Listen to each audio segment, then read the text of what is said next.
Welcome, crustacean comrades, to another pirate video. Today, I bring to you a video book. Hey? That's right, my little crabby consortium. Master Crab 90 will read the journals of Glitterbeard in order, hopefully.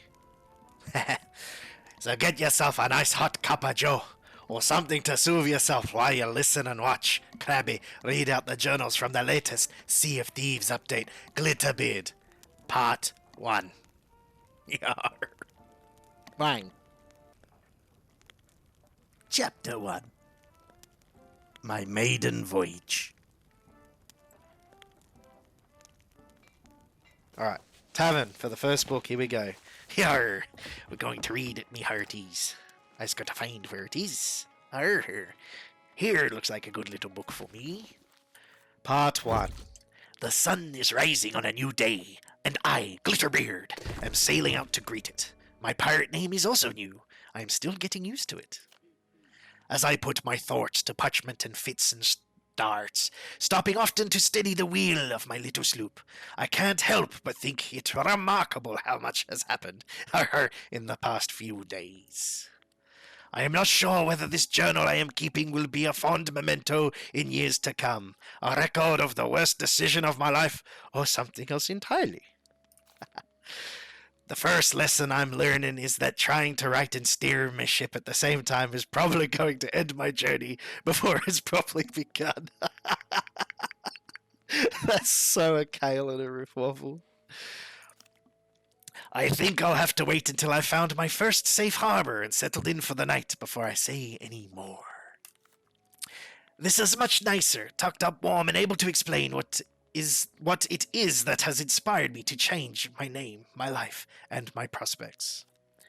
Not too many moons ago, I was a musician, an occasional artist. My bed was no ship's bunk, but a nook in the attic that overlooked the square of a bustling port town.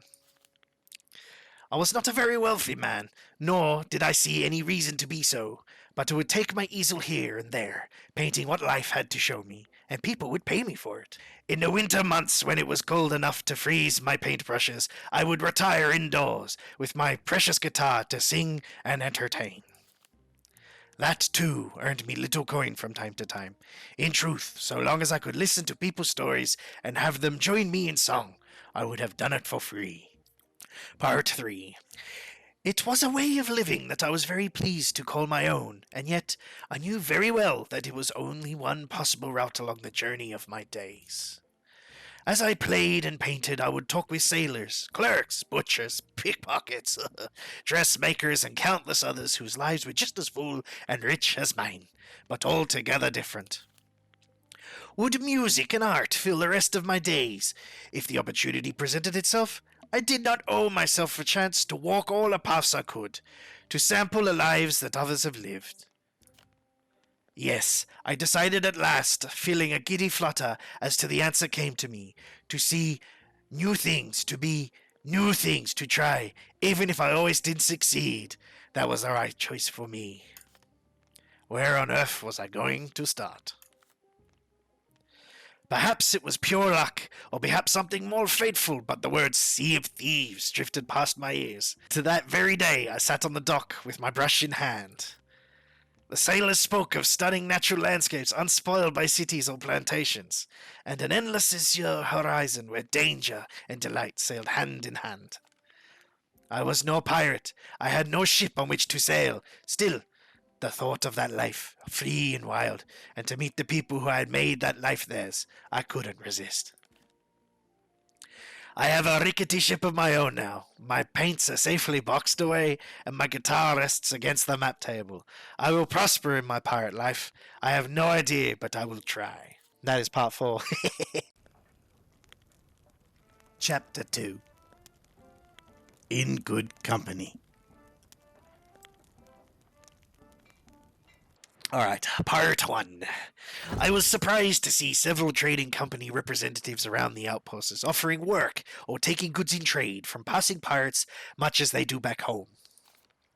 The thought of earning some gold this way seemed a lot less intimidating than attempting to fight another pirate for it, especially when I still had so much to learn.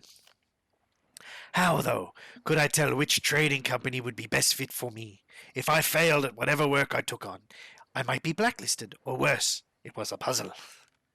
I have always enjoyed watching passers-by going about their business, so I found myself a cliff-top vantage point to watch other crews and see which companies they favored.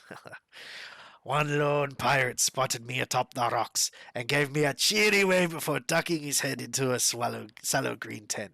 But no one else paid attention. But no one else paid me any mind and the day wore on. Watching pirates bustling to and fro with crates, chests, and even the occasional skull, I found myself none the wiser as to which trading company would be a good fit for me. As I pondered, oh my god, my throat, a shadow fell across me. If you're planning an ambush, mate, you really need a better hiding place than this. Someone's crow's nest now. That's a classic. Horrified, I quickly explained that I hadn't gotten any such scheme in mind, but the pirate merely laughed, and I recognized him as the man who had spotted me earlier that day. Name's Richie, he said, bowing sarcastically and doing his oversized hat. But one day I'm gonna be rich. No, that's all right. Someone'll laugh one day. He squatted down on the rocks next to me and pointed one grubby finger down towards the stall and shops below us. As to the companies, let's start at the beginning. Richie began by pointing out the small green tent I'd seen him enter.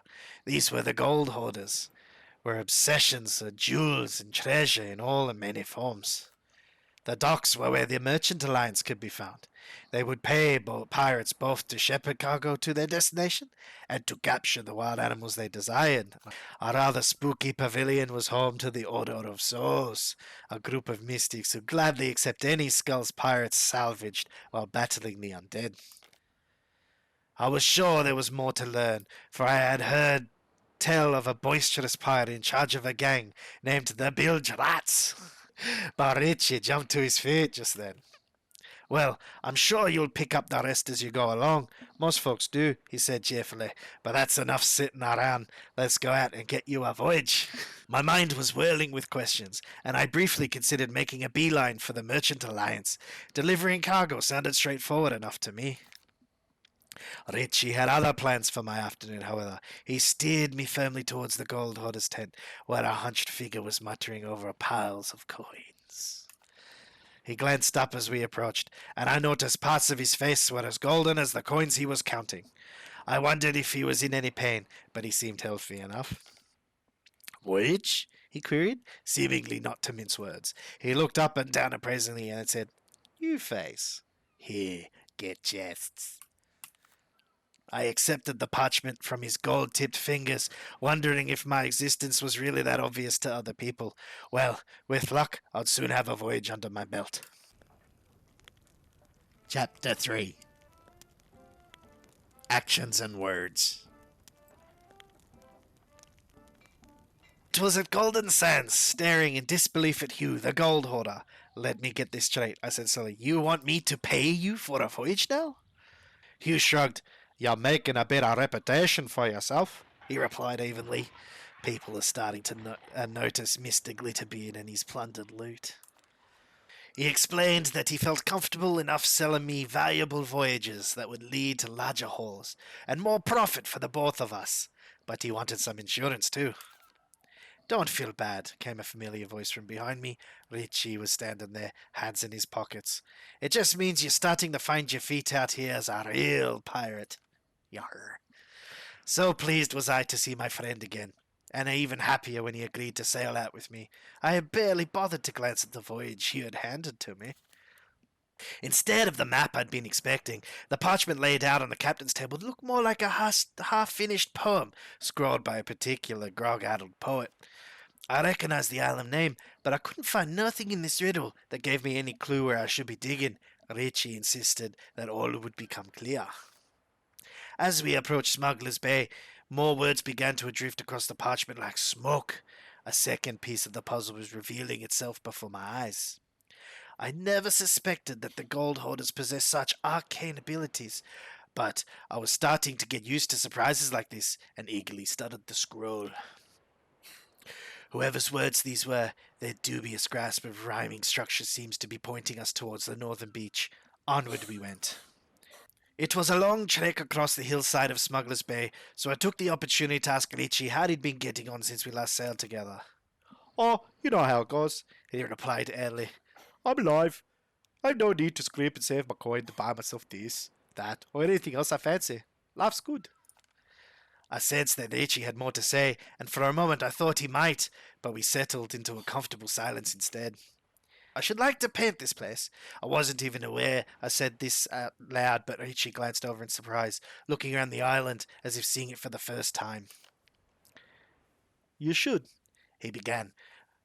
because That's when the first of the skellies rose up around us, and there was no more time that day to admire the view. The riddle gave up the last of its secrets, and we were almost back to our ship with our hull when I noticed something glinting in the bright sunlight. I was surprised by this, as we seemed to have all of the treasures we came for, and jogged over to investigate, just in case some other crew had forgotten part of their hull. Sure enough, there was a treasure chest in the shallows, plain, brown, and mostly unimpressive, at least until I realized that this chest had no gold hoarded lock. Inside the chest were a number of gold coins, which we took for ourselves at once, and two opulent relics that Richie suggested Hugh would be happy to accept. I decided to keep the chest itself as a useful way to carry future finds back to the ship. The Sea of Thieves, it seemed, was changing for pirates and gold holders alike.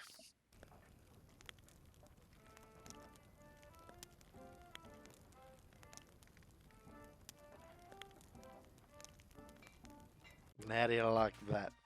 Thanks again, guys, for watching another vid.